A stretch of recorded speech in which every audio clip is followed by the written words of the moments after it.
Hey everybody, welcome to today's video, and if you're joining us and watching this from the market, thanks for stopping by. Today we're going to kick off our market product video series by walking you through the year-long process of how we make our salad bowls. This process, known as green or twice turning, starts out with a log which is cut down the middle lengthwise. The reason we orientate the log like this and not cut it across into rounds is to remove the center of the log, known as the pith. This area is where cracks form, and removing it will help ensure a solid, crack-free finished bowl. Once we have the log split into two, we can go ahead and draw a circle on it, which will become the outside diameter of the bowl. We can also go ahead and cut off the waste corners outside of the circle and save some time on the lathe.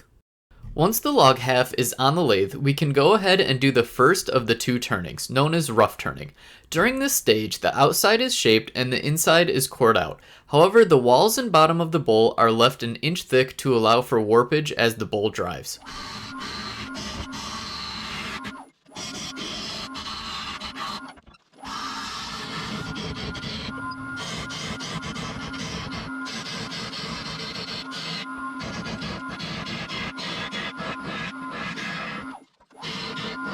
At this point, the bowl is ready to start the year-long drying process. A special water and wax mixture is applied to the end grain on the inside and outside of the bowl. This is another very important step in ensuring a crack-free bowl. Since moisture leaves the wood much faster in the end grain, the bowl would dry too quickly and unevenly, causing the wood to move too fast.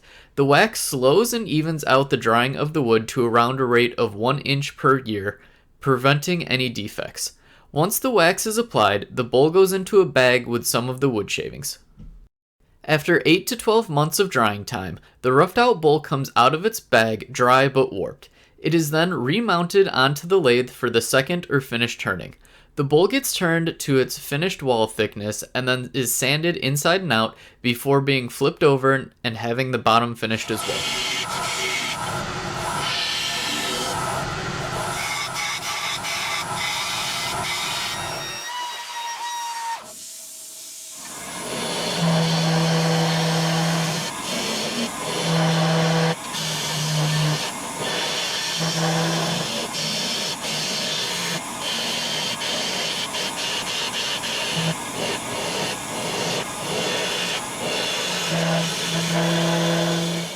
Our salad bowls then take a bath in food-grade mineral oil to finish off the process.